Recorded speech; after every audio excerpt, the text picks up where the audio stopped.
So ito mga kasikap, pakita ko dito. Tanggalan na nila ng mga support, tapos platform sa taas. Tapos dito naman sa southbound EDSA, ayan. Kung mapapansin natin, ganda na ng footbridge dito, no? Ngayon lang nagkabubong. Ayan, may platform na yan. Ito yung sasalo dun sa kabila. Yung sa kabila, sa northbound, matagal na ang konkreto yon. Dahil nga mahaba yung yung space patungo dun sa kabila, balance cantilever daw yung gagawin. Sinimulan ko to, walang naniniwala sa paligid ko. Ano? Magandang umaga po sa inyong lahat mga kasikap. Welcome po sa panibago na naman nating update. At nandito tayo ngayon sa may West Avenue upang ipakita sa inyo yung latest na progress dito po sa MRT7 Elevated Turnback Guideway. So ito po yun. Wala po yan dito sa may EDSA. Ayan, nilalagyan na nila ng platform hanggang dun sa examiner. Ikutin natin yan. So tara, let's go! Yan. Araw po ngayon ng Miyerkules, ika-20 ng Agosto, taong 2025. Lapit ng mag-bare months, ano? Nakabilis ng panahon. So, dahil maaga pa mga kasikap, nandito pa lang sila. Nagmi-meeting. Bago sila mag-proceed dun sa mga kanya-kanya nilang gawain. Meeting muna. Dahil alas 6:30 pa lang po ng umaga. So, ganito nakahaba yung mga dito, yung viaduct. Sa last update natin, sa Bulacan Street, meron ng lagpas na 2 span. Pangalawa, may 2 concrete girders. So, silipin natin ngayon kung kompleto na ba. So, shoutout sa mga kasikat natin na nag-aantabay sa ating mga latest update, no? Magandang umaga po, lalo na sa mga kababayan natin sa abroad na nakikisimpatya, no? Kung ano na yung nangyayari dito sa Pilipinas, yung mga Ilocano. Ayan, magandang umaga po, mabuhay po kayo dyan. Dakila nating bayan. Ayan, Bulacan Street po ito dito. So ito na, hanggang dito yun yung lagpas. Di pa kompleto yun. 1, 2, 3. So 3 na yung nadagdag mga kababayan. 3 span.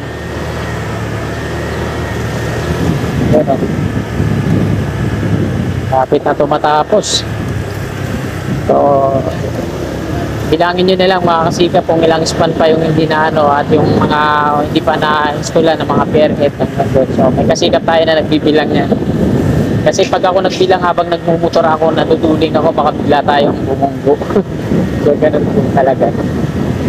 Kaya ipapakita ko na lang sa inyo yung progress. Ito po, ngayon, araw ng Miyerkules. Hindi pa gaano matraffic ngayon dito, ano? Dahil maaga pa. Sa EDSA ang matraffic ngayon, rush hour.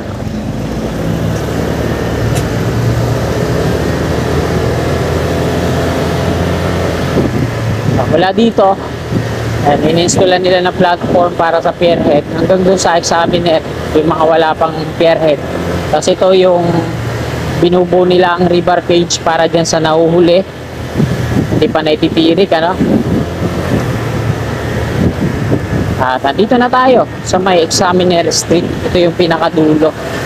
So dahil mahaba itong turnback guideway na to, maraming naghihinala na hindi lang turnback guideway ito, no? At marami din naman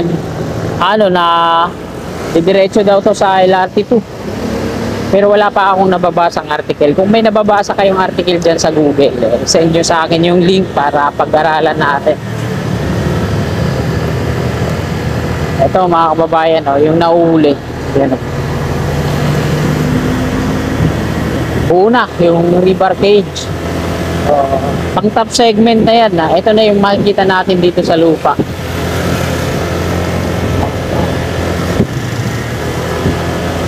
Ayos, ano? Minamadali na to kasi 2028 mag-operational na to ay sa ata sa first quarter ng 2026. So reviewing ko ulit yung article na nabasa ko.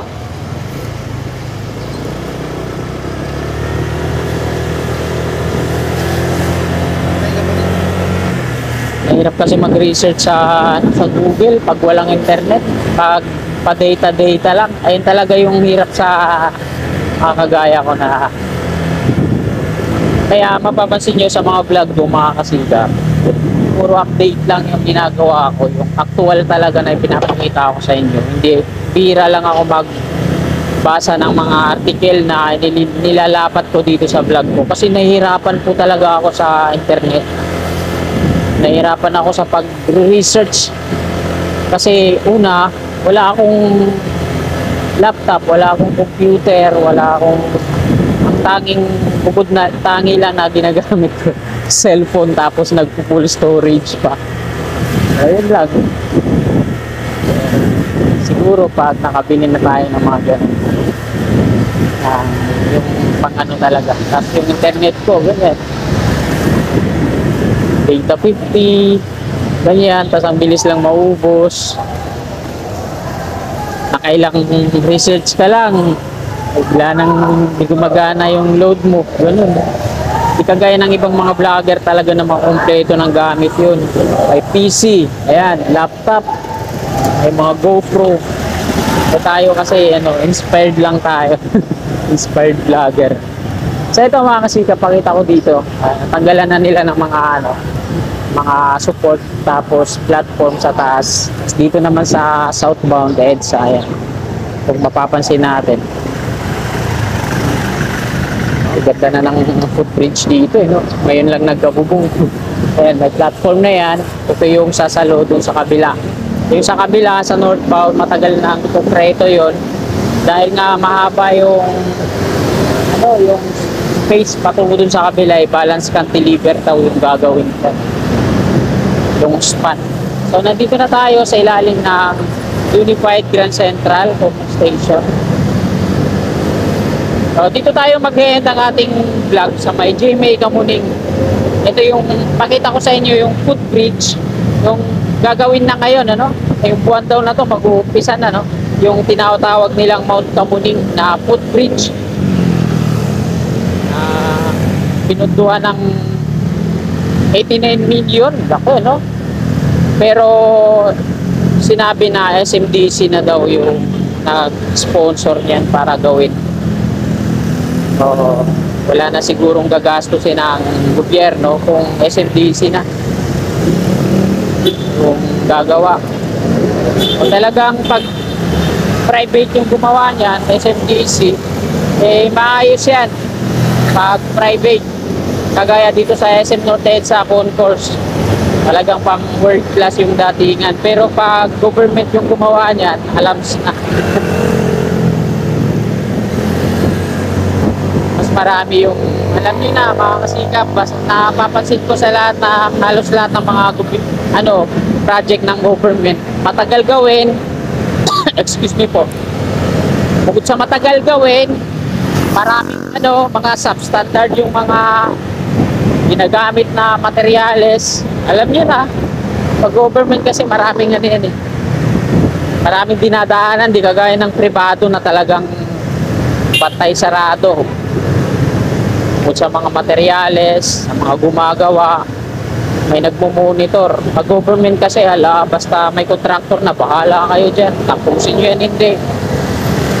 So ito, yung project ng government ito, yung footbridge dito, may elevator nga siya, sa gitna, sa kaliwa, di naman gumagana, di naman nagagamit. Ayan ang government. Marami yan dito sa EDSA. May mga elevator, yung footbridge, pero di naman gumagana, lalo na dun sa may bagong baryo. Nako, display. Ang ginagawa, tinutulugan ng mga street wheelers sa ilalim, lalagyan ng mga karton. At di kagaya sa SM North EDSA Concourse, talagang ginagamit talaga. Ganun na ang private. Pag government yung project, kagaya sa Mount Kamuning na tinatawag nila na yan, palpak. Diba? Basta mabulang yung project, okay na yan.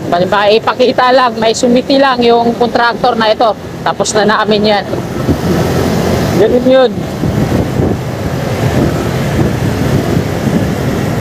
Pakita ko sa inyo mga kasikap. Dito yan, sa malapit sa GMA Kamuning.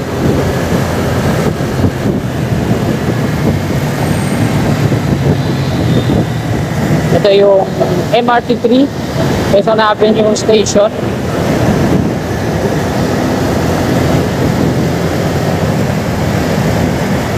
Ito naman yung P2P bus sa kaliwa.